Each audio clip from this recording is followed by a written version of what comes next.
काय ग म्हातारे, तुझा का पुन्हा जीव जडतोय का चंद्रविलासवर? हा, का त्रास देताय? सोडा त्यांना. काय काय सोडायचं ग मी? तुला सोडलं, हिला सोडतो, दागिने सोडतो आणि मग बसतो वाड्याबाहेर भीक मागत. काय ग बिबे, एवढ्या मोठ्या वाड्याची मालकीण झालीस, काय कमी आहे तुला? त्या वाड्याचे वासे जरी विकले ना तरी लाखो रुपये मिळतील. कशाला करते ती हॉस्पिटलची नोकरी? दे सोडून. बघते काय, बोल ना. काय कमी आहे तुला? एवढा पैसा अडकाय का? महाजन काही खायला प्यायला घालत नाही. लग्न तर लय मोठ्या थाटात केलं माझ्या खर्चावर. प्रेम आहे ना तुमचं एकमेकांवर? मग लग्नानंतर यानं दागिने नाही केले का तुला? बघू. हात तर रिकामाच आहे. बघा आई साहेब, काय महाजन लग्नानंतर साध्या 2 सोन्याच्या बांगड्या करता आले नाही बायकोला? असा कसा रे नवरा तू? माझ्या बायकोला हात लावायचा नाही. अरे मी तर जीव लावलाय. फालतू बडबड केली ना एक कानफडत मारीन. हे तुझं घर नाहीये, आमचा वाडा आहे, कळलं? वे याला समजून सांगा. आवाज चढवायचा नाही तिच्यावरती. 2 हात लांब राहायचा. चल. नाही राहणार. काय करशील रे? काय करशील? अरे तू बायकांशी असं वागतो, तुला लाज वाटत नाही का? असं काय बायकांच्या मागून येतो महाजन? मर्दासारखा भेट नाही एकट्या. अरे बायकांवरती हात उचलतोस, हा त्यांच्यावरती आरडाओरडा करतोस म्हणजे काय मर्द झालास काय? अरे उलट जे लोक असं करतात ते नामर्द आहेत. तू नामर्द आहेस, कळलं का? चल निघ. हे दागिने घेतल्याशिवाय जात नसतो मी. हे म्हातारे बघते काय, सांग तिला दागिने आणायला. हा हा, देईन मी दागिने, पण या पुढं आईंच्या अंगाला हात लावायचा नाही. आत्ता कसं आली का नाही लाईनवर? चल चल दागिने घेऊन ये. अजिबात याला दागिने द्यायचे नाहीत. मी मेले ना माझ्या मडावर घालपणी, याच्या हाताला लागू देऊ नकस. कसली आई आहे ग? हा, तिला पोराचं सुख बघवत नाही. हात सोडा त्यांचा आधी. तुझ्या माड्यावर घालायचे दागिने, मग मी आयुष्यभर काय भीक मागत फिरायचं, थाळी वाजत? तर मनाची तरी लाज राख. अरे ती आई आहे ना तुझी, आई आहे ना तुझी. अरे नशीब समज, नशीब समज ती आहे तुझ्याकडे जिवंत अजून. अरे नशिबात नसते आई काही लोकांच्या, कळत नाही का तुला? मी 8 वर्षाचा होतो, 8 वर्षाचा तेव्हा आई माझी वारली. माझ्या प्रत्येक सुखदुःखामध्ये ती नसते ना, त्याचा मला त्रास होतो. पण तू असं वागतोस तिच्याशी? बाबा सोड. बाबा त्याला सोड, लागेल त्याला. बाबा सोड त्याला. मरेल तू, मारू नका त्याला. बघितलंस, याला म्हणतात आई. तुझ्यासारख्या नीच माणसाला मी मारतोय तरी काळीच तिचं दुखतोय. किंमत नाहीये तुला. परत जर का या वाड्यामध्ये आलास ना तर तंगड मोडून ठेवीन तुझं. चल निघ ना, चल निघ. ए बघू नको, निघ म्हणलं ना.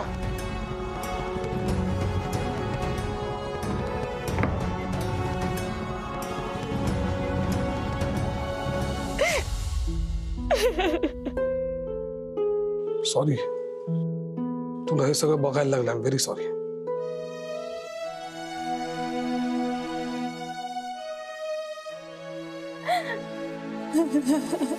तुम्ही ठीक आहात? विभावरी, त्यांना आत घेऊन जा. आई या. नाही नाही, मी नाही येणार. मी नाही येणार. अहो कशासाठी जाताय तुम्ही तिकडे त्या घरामध्ये? तुम्हाला माहिती आहे ना तुमचा मुलगा कसा आहे, तो तुम्हाला त्रास देईल, तो तुम्हाला जगू नाही देणार. नाही, मला काही नाही होणार, पण मी तर नाही राहणार. अयो कुठं जाणार मग तुम्ही? चला ना. नाही, माझा जीव गुदमरतो या वाड्यात. नाही नाही, तुम्ही असं नका करू. तुम्ही ऐका माझं, तुम्ही नका जाऊ. तुम्हाला जर का काही झालं तर मी स्वतःला कधी माफ करू शकणार नाही. प्लीज ऐका माझं. विभावरी प्लीज सांगा त्यांना. कसं सांगू पोरा तुला? मी नाही येणार. तुम्ही काळजी घ्या, मी येते. असं करू नका तुम्ही, ऐका माझं. अहो ऐक.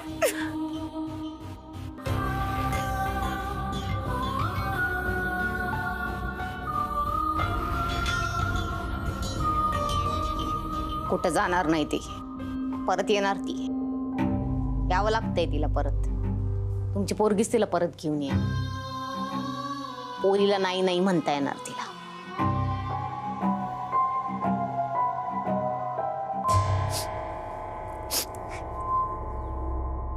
आजी, आजी, कुठे जाताय? ठाव नाही ग पोरी. तुम्ही कुठे जाताय हे ना तुम्हाला माहित ना बाकी कोणाला. मग कशाला जाताय? तुमची सगळ्यांनाच खूप काळजी वाटते. माझ्या बाबाला, तुमच्या सुनेला.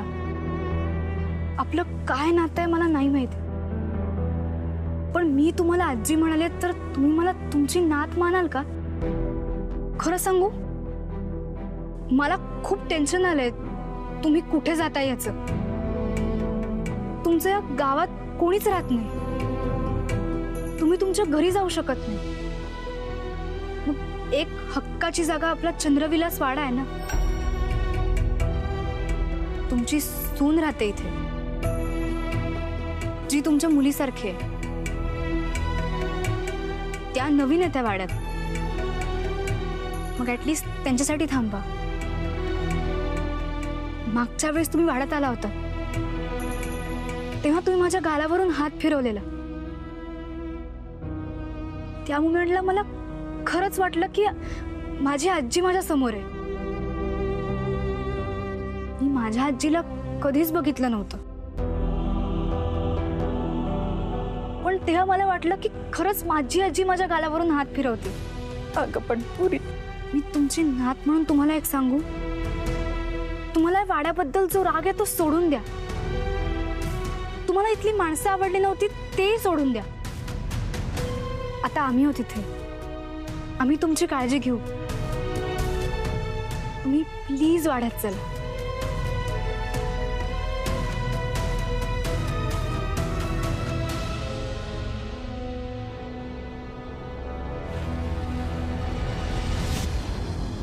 मला नाही वाटत त्या शर्वरीचं ऐकतील. किती आग्रह केला त्यांना मी, नाहीच थांबल्या त्या. त्यांचा निर्णय मला अतिशय ठाम वाटतोय. आणि तो अशासाठी आहे कारण ही चंद्रविलासची पाप, दुसरं काही नाही. ईश्वरूला बघून येतो. मालक थांबा, त्याची काही गरज नाही. का? ती बघा शरीवरी घेऊन येईल त्यांना.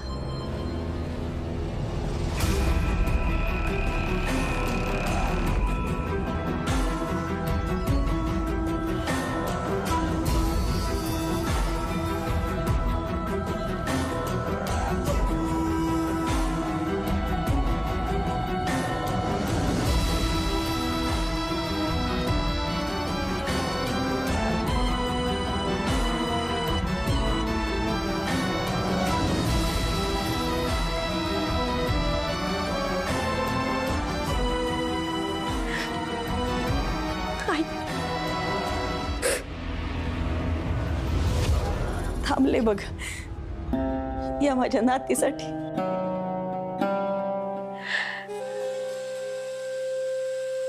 थँक्यू. आपण इथेच बोलत बसणार आहोत का काय?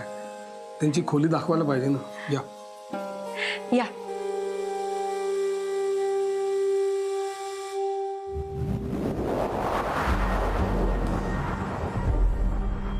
रक्तपात होणार. दुबंगलेली मूर्ती परत जोडली जाणार.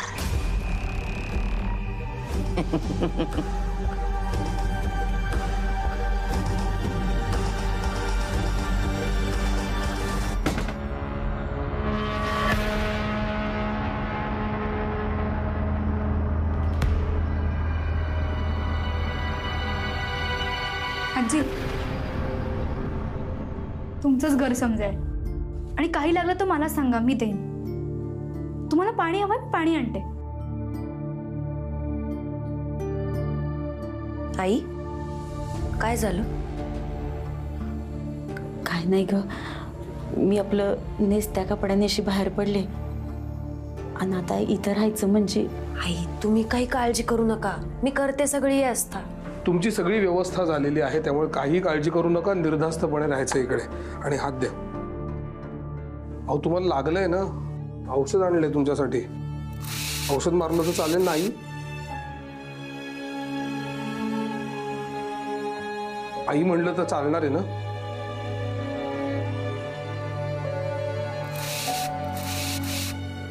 दुखत नाही ना? नाही. पाणी.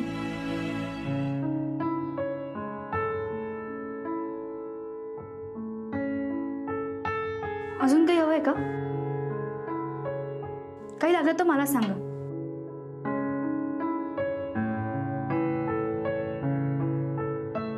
तुम्ही आराम करा, मी आलो.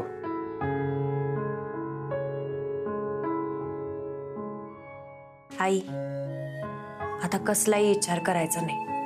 हं? काळजीचं काही कारणच नाहीये.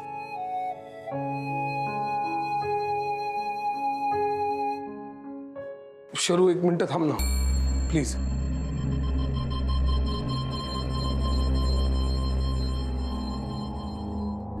किती समजूतदारपणे वागलेस ग.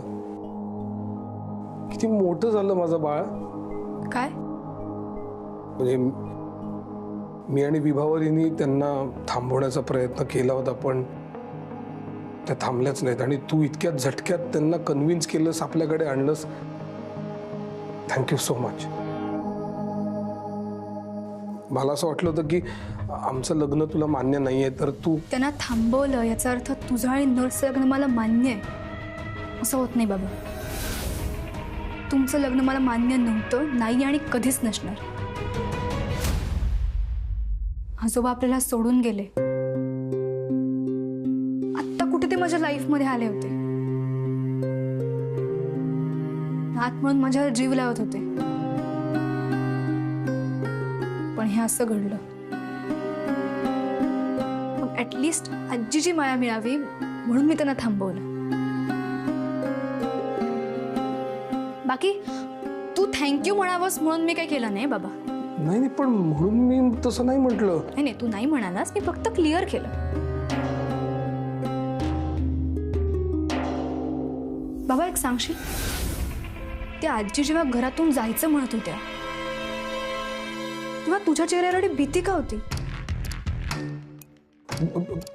भीती नाही, भीती नव्हती. मी बघितलं बाबा भीती. नाही नाही नाही, मला भीती नाही, काळजी होती, काळजी. तू बघितलंस ना, तो त्यांचा मुलगा शशिकांत त्यांच्याशी कसं वागतो ते, त्याच्यामुळे मला भीती काळजी वाटली.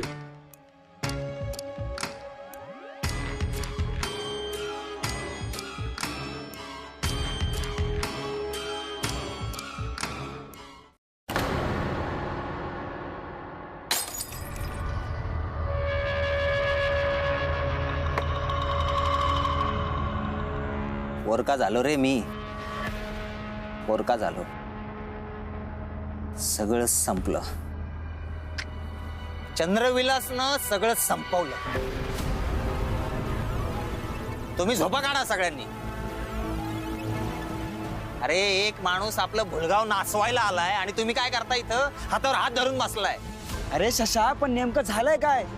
अरे काय सांगू,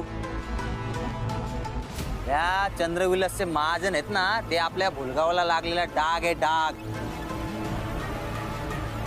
आधी माझ्या बायकोला माझ्या डोळ्यासमोर पळवलं आणि आता माझ्या आईलाच फूस लावलीये.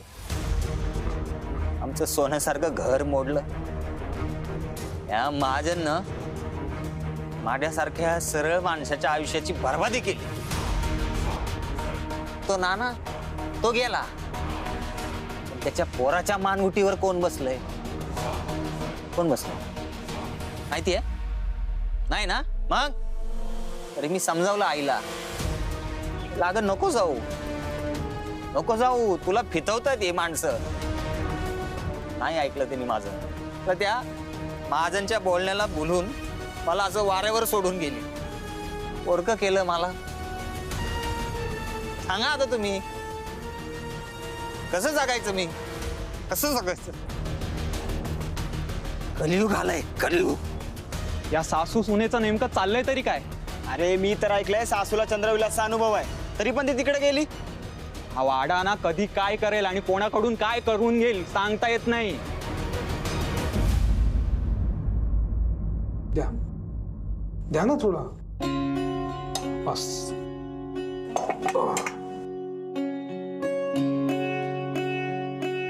अहो मी करते ना ते.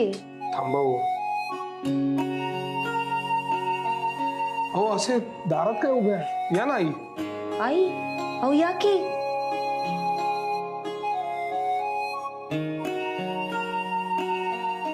विभा हे ताट तुमचंच आहे, बसा ना. शरूचं पण ताट तयार कर. मी आणि शर्वरी एकत्र जेवतो. बर.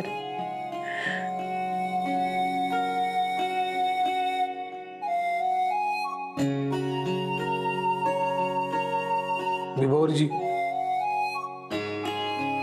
शर्वरी आणि आईंचं खूप चांगलं जमतंय.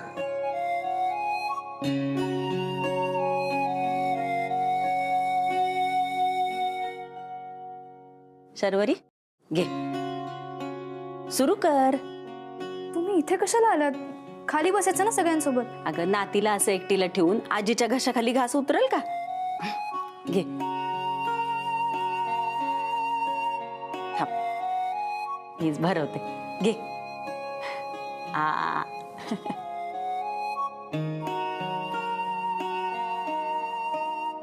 काय ग, काय झालं? भरल्या ताटावर असं डोल्यात पाणी आणायचं नसतं. काय झालं?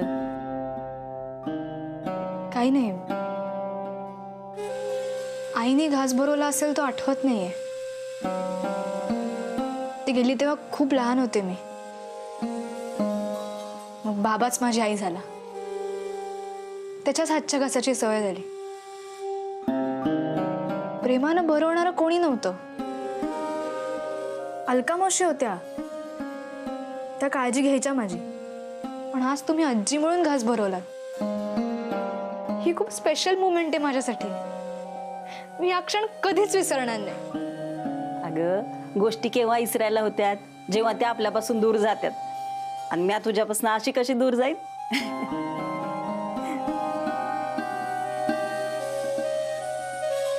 तुम्ही खा ना. हो.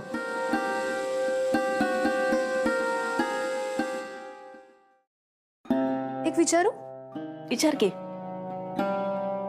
तुम्ही म्हणाला होतात माझ्या आणि माझ्या आजीमध्ये काहीतरी साम्य आहे. काय साम्य आमच्यात? स्वभाव. एकदा का एखाद्याला जीव लावला की त्याच्यासाठी वाटेल ते करायची तयारी, समंजसपणा. आणि हो, हे असे लांब सडक काळे बोरकेस अगदी तुझ्या आजीसारखेच बघ. तिचं पण असंच होते. हो. पण अशा केसांची लई काळजी घ्यायला लागते बर का. घेईन मी. घे.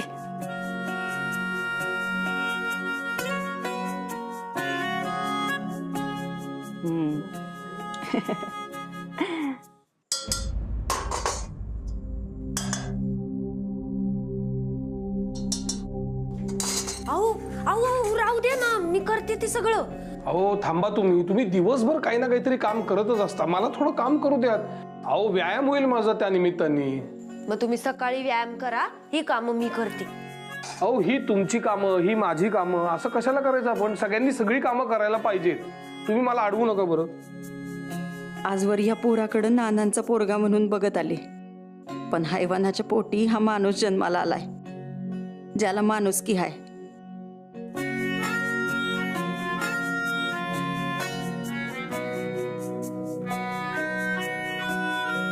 विभा,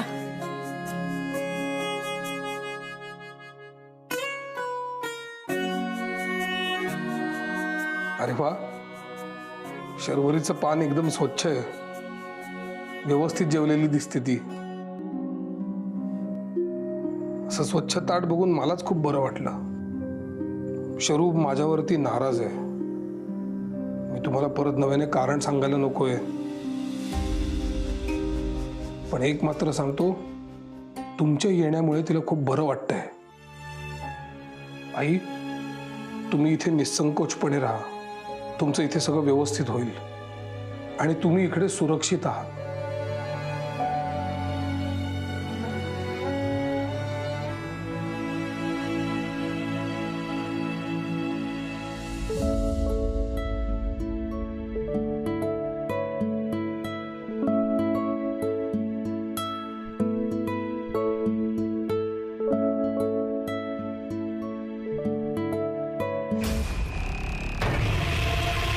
तुला सुरक्षित ठेवून कसं चालेल? तुझा मृत्यू झाला तरच मला मूर्तीचा एक तुकडा मिळणार आहे. तुला मरावंच लागेल उषा, मरावंच लागेल.